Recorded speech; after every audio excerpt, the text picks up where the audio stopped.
It's one of those ordinary nights, the kind of night that doesn't feel like history.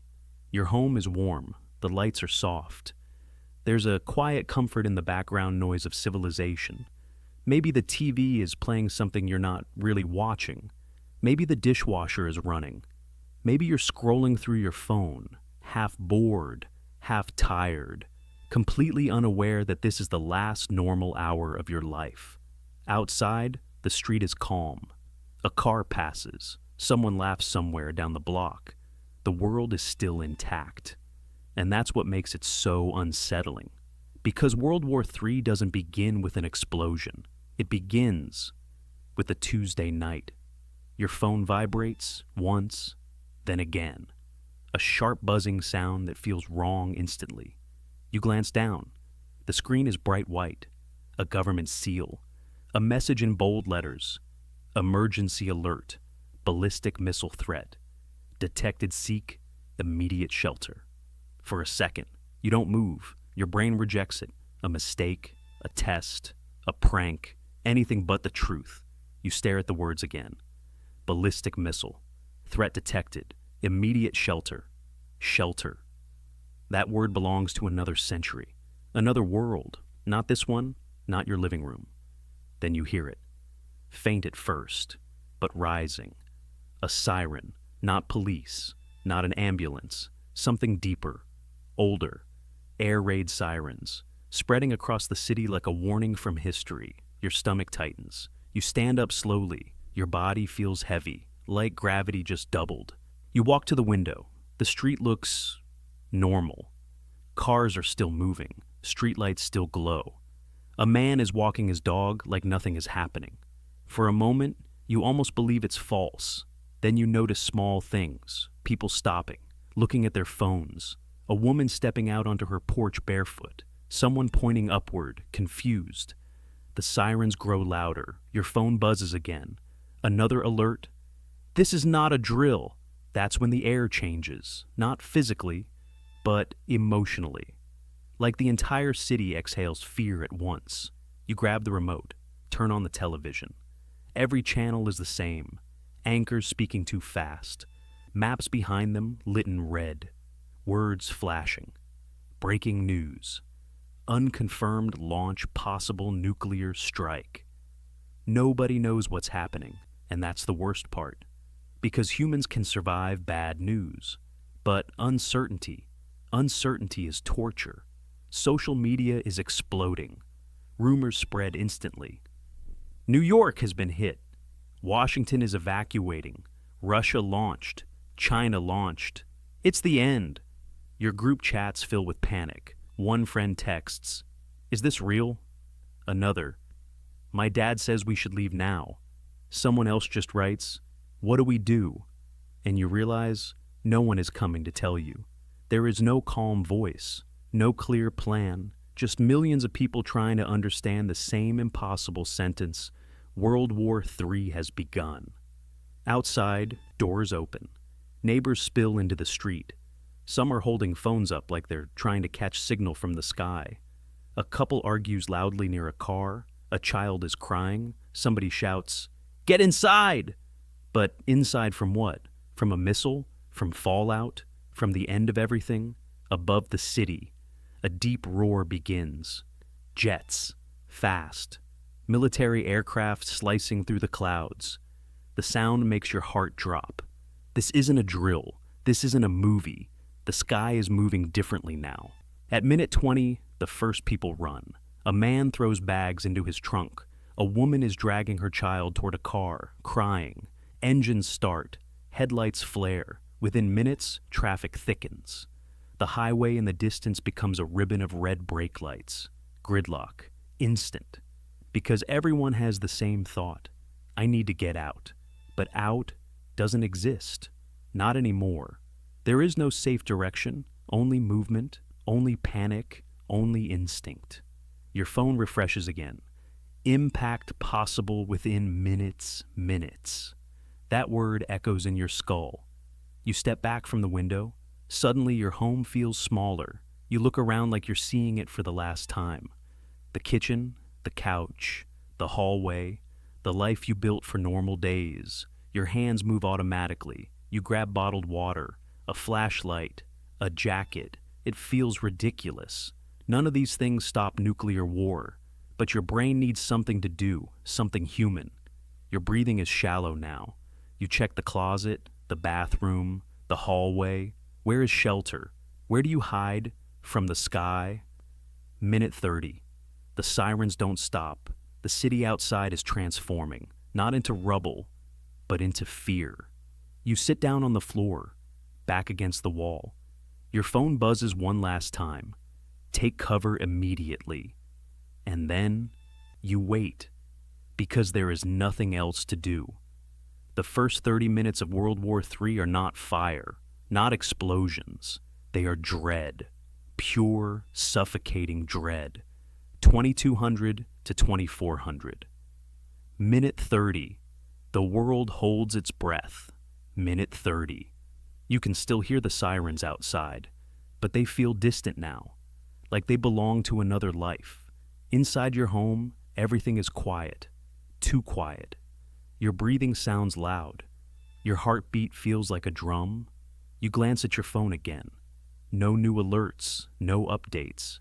Just the same words burned into your mind. Ballistic missile threat detected. Somewhere out there, something is moving through the sky faster than sound, and you are sitting on the floor, in a house made of wood and glass, trying to understand how humanity reached this moment.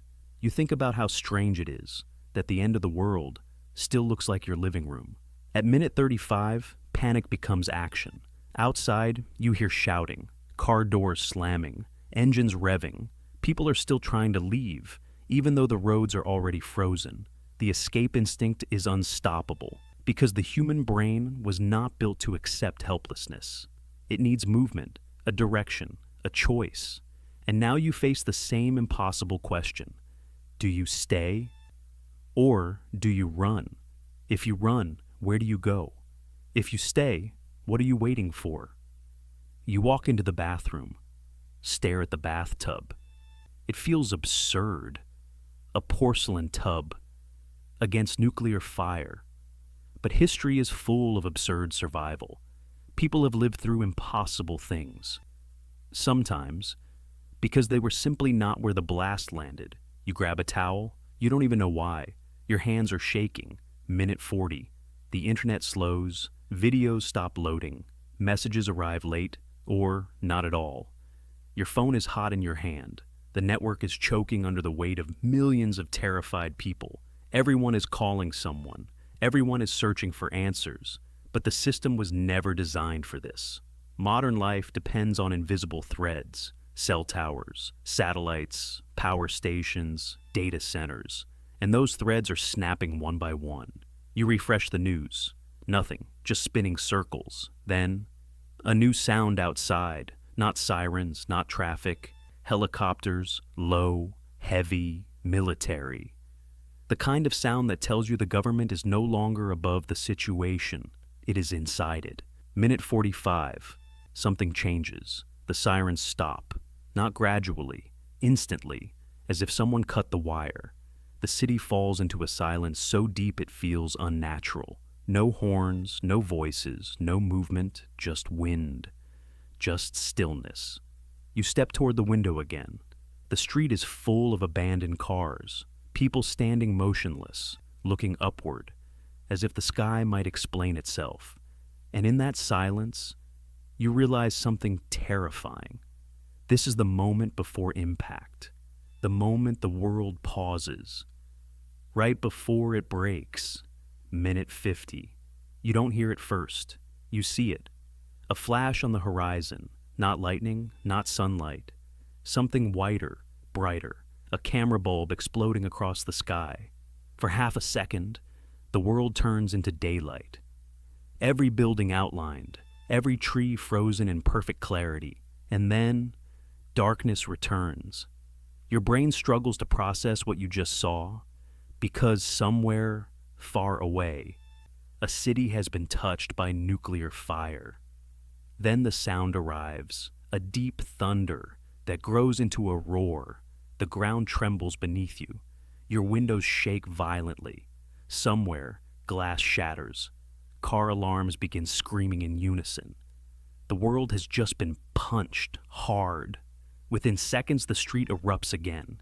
People scream. Some run without direction. Others collapse where they stand. A man yells, "Oh my God! Oh my God!" Somebody is praying out loud. Phones are held up like useless talismans. And above everything, fighter jets roar again. Faster, lower. The sky is no longer empty. It is crowded with war. You realize, with sudden clarity, this was only one strike. There will be more. Retaliation is already happening. Submarines are already launching. Bombers are already airborne.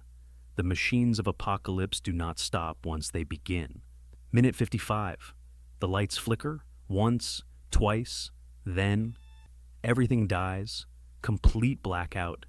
The hum of appliances disappears. The refrigerator stops. The air conditioning cuts out. The soft glow of your home vanishes. The city outside becomes a field of darkness. No streetlights, no traffic signals, no normal life, just shadows. A modern nation turned off like a switch. And then your phone loses signal. One bar, then none. No internet, no calls, no guidance. The digital world has collapsed in minutes. You are alone now, truly alone. In the first hour of World War III, minute 58, you sit in darkness, listening, not for news, but for another flash, another udar, another wave. Your ears strain for sound, but what you hear instead is something worse. Silence. A silence that feels permanent. You realize the first truth of nuclear war. The blast is not the end. The blast is punctuation. The real story is what comes after. No power, no supply chains, no hospitals functioning, no police able to respond. Civilization is a thin layer, and it is cracked. By the end of the first hour, World War III is no longer politics. It is no longer distant. It is no longer theoretical. It is inside your home, inside your city, inside your breathing. The first hour is shock. The first day is collapse. And somewhere, deep underground, the next orders are already being given. Because retaliation is moving through the air right now. Submarines are launching from oceans you cannot see. Bombers are crossing borders that no longer matter. And the world you knew is already gone. This was only hour one, and the next 24 hours will decide everything.